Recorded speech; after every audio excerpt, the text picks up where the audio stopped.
start. I'll go ahead and say a few things, and hopefully people will, come in with their own questions and thoughts. I love the interactive discussion. So hi everyone. I'm Soribel Feliz. I am as of last month. I moved to Washington D.C. to work in Congress. I've been assigned to work for Senator Bill Cassidy from Louisiana. He is very prominent in the health space, um, and he is very interested in AI and seeing how AI can help and hurt, American workers, American people, how it can be used in a positive way, and how we can mitigate risks for anything that could go wrong. Um, Before this, I worked at Facebook and Microsoft, and before that, I worked for the State Department for 10 years. So I guess I'm going to start talking about AI and how it's going to affect Latinos and why we should be concerned, why we should be not just concerned. I mean, we should be as hopeful and excited as everyone else, but we should also be cautious and make sure that our interests and our equities are taken into account in whatever decisions are made, whatever legislation is made. Um, I, you know, we know that Latinos are some of the lowest income groups, one of the lowest income demographic here in the U.S. And we're a very tight community. We're a very family-oriented community, but we can also, I think, we can sometimes be not as politically engaged as we should be. And that ultimately that hurts us because again, decisions are made at the highest levels that don't really take into account our nuances, our priorities, our interests. And so why should you care about AI? There's a few reasons. AI is a new electricity. It's part of the new industrial revolution. And that's going to affect us, whether it's in the education space, education for your children, if you have any, or for your nieces and nephews. It's going to affect health in many ways, in good ways, not so great ways. It's going to affect labor. It's so important to think about how it's going to affect labor. It's going to fundamentally change our jobs, whether you work in a white collar profession, which I think most people here do, or whether you work in maybe your parents or your grandparents work in a blue collar, unskilled profession, it's going to affect them as well. So I think we should be very, very as we're such a big part of the labor force, and our numbers are only growing, right? Our numbers are growing in the working population, so we should be really, really alert and aware of what's going on. Let's see. I see a question. I'm working on red team.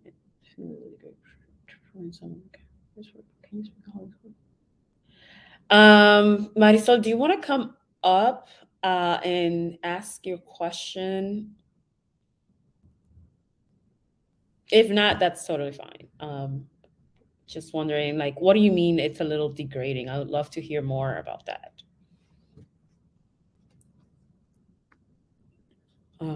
If not, it's totally fine. But I mean, I guess one of the things that I'm always advocating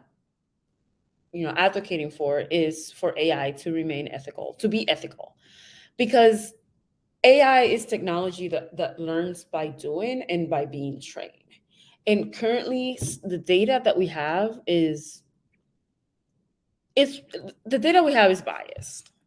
There's bias in our society. There's bias in the world, but also in the U.S.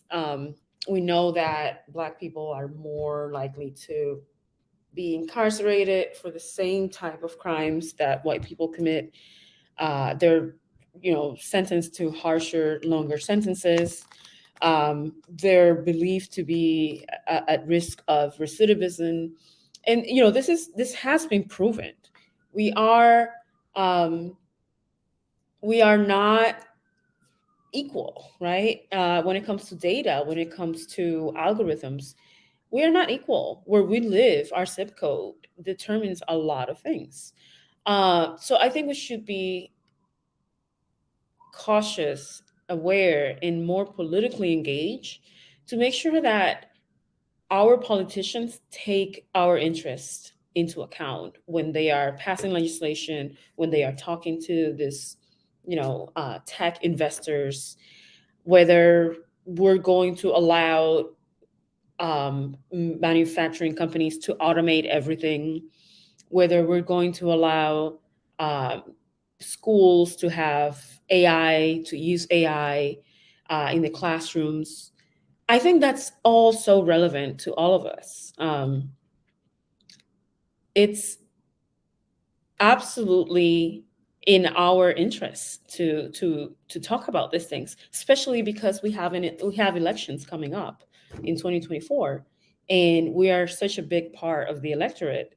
Um, we need to start asking pointed questions of our legislators about this. We need to start asking pointed questions about what does it mean when the Chipotle, decides to automate everything, and suddenly, 100, 200 people are out of work. What does it mean when some schools can use AI and start teaching kids how to use AI, and some schools in the lower income districts don't? So how is that going to disadvantage our kids? How is that going to translate 10 years from now when our kids are going to college and they're not fluent in this AI tools versus the kids that grew up in upper middle income households, and they know everything about AI. They know how to use the chatbots. They know how to work around these things. So yeah, I think we should start asking questions. We should start thinking about, what does it mean when an algorithm decides that um, a Hispanic name is not good enough for a job? What does that mean? What does it mean when an algorithm decides that because your family comes from the working class and your father has a blue collar job, they don't qualify for a loan for a mortgage? I think those are very important questions that we should start asking. Otherwise, we're going to be left behind as we have been in the past. How is the government using AI systems in general? The government is already using AI. So, for example, the IRS uses AI, uses an algorithm to select who gets audited, whose tax records get audited. And the IRS has been known to use a bias algorithm that disproportionately targets Black people and low income people who relied on the earned income tax credit, um, which is a tax credit that low income people qualify for. And therefore, low income people are disproportionately selected um, to be audited via the IRS, which makes no sense because you can't get too much money out of a low income person. So it's interesting how the government is already using. I mean, facial recognition. It's already being used by airports, by some law enforcement agencies. It's being used by CBP, the Customs and Border Protection. It's already being used. There's already widespread use of AI, and I think it's just going to increase. Like that, the use of AI in government, it's only going to increase, and that's not a bad thing. That's not a bad thing. We can all benefit from better government services, right? Better citizen services. We can benefit from that, but we just have to make sure that we push for um, we push for equitable uses and responsible uses of AI.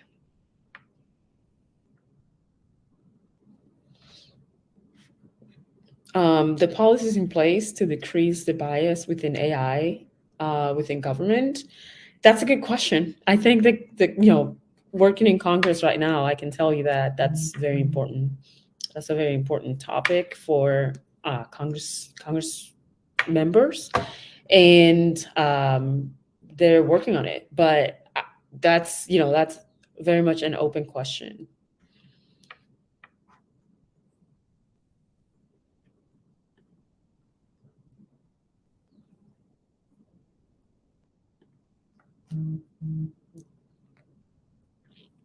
So I'll stop there. And if there are any questions, anything that you'd like me to follow up on.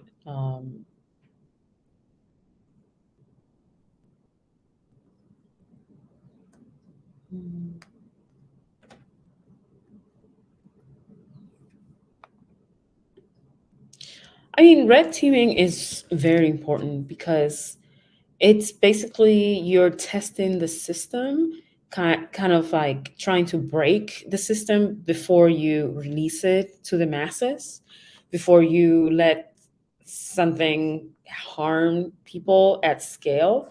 You kind of um, try to, stress test it and then make sure that you fix any vulnerabilities. So think of cybersecurity. You kind of like go and attack your own system and see if you can break into the systems, if you can break the security guards there. I mean, the security measures, not the security guards, but the security measures. So I mean, I know it can be hard. It can be hard for the workers themselves, but I think it's so necessary. It's like a key. It's key to ensuring that AI remains ethical and that it doesn't hurt people.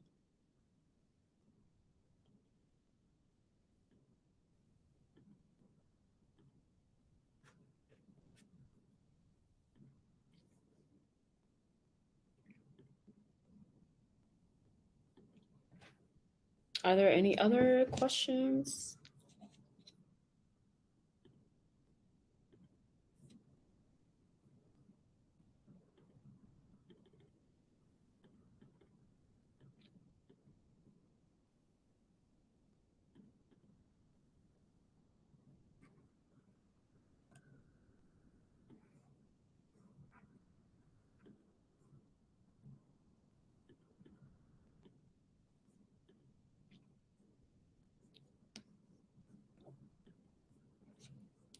Well, if there are no questions, then I think I'll stop here.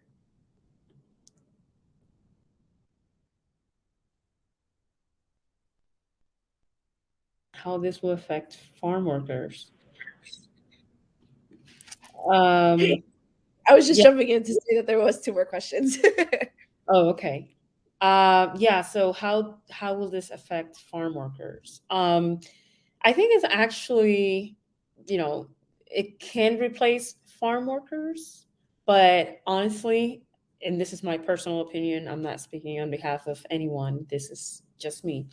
I think it's a good thing because farm work has it's become a very, very difficult job, especially in the summer with the temperatures the way they are, with our summers the way they are.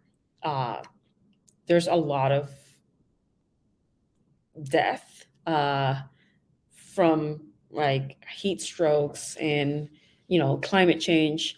So I would not mind it too much if more of the work is automated, as long as we take care of these farm workers who are displaced. Um, yeah, I think in terms of productivity, and just protecting workers, it could be a good thing to have, to have some of that manual labor automated, to make our lives easier, to make their lives easier. It's not necessarily a terrible thing, but of course we have to make sure that these people are protected, that they get some income, whether it's universal basic income, or like an unemployment scheme, or letting them work just for half of the year, and kind of like subsidizing their wages for the summer months. um, I think we should start thinking about that.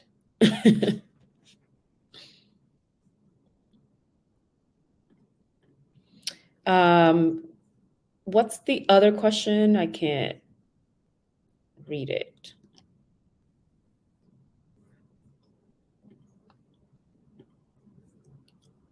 I feel like there's another question there.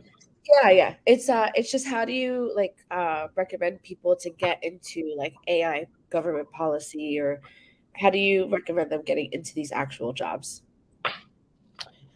Yeah, that's a good question. And um, so in terms of how to get into the jobs right now they're not as plenty. They're not as plentiful, because companies are still figuring out, like, what is it that we're hiring for? Who do we need? What do we want? But I would say people should get engaged in those communities and those NGOs that are doing advocacy work. Communities like All Tech is Human, like the Integrity Institute. Marisol, I think that would be a great place for you. And like, the partnership on AI, I think we should start at least like following them and getting to know who's there, going to their events, even if virtually. So I would say start there and just be informed, like read the news. There's news every day about AI, whether good or bad. I think we should just be informed. I don't mean to say like doom scroll, don't do that.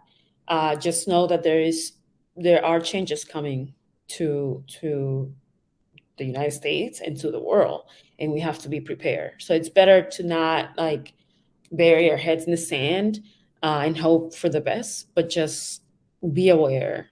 Follow this in a political way, follow it in a social way. Uh, know what it means for you and for your community. Great, thank you so much. And Marisol also said thank you for recommending where to start as well. Yeah, I mean, I don't think I have any more questions, but thank you so much for taking time out of your day to talk to us about this. It's such an important topic that people aren't really aware of. So there needs to be, like you said, like be like following politically, following socially, making sure everyone knows what's coming, because a lot of people don't. So thank you so much for taking time out of your day to talk to us about it. We appreciate it. And if you have any resources for us to like see, please drop them in the chat. We'd love to see them. Oh, you're on mute. I said, yeah, thank you for having me. I will drop some of the resources that I mentioned on the chat, and hopefully you guys will make sure that you follow them and you keep up with the news for this. Thank you so much, Sonibel. We'll talk soon. All right, thanks. Bye. Bye.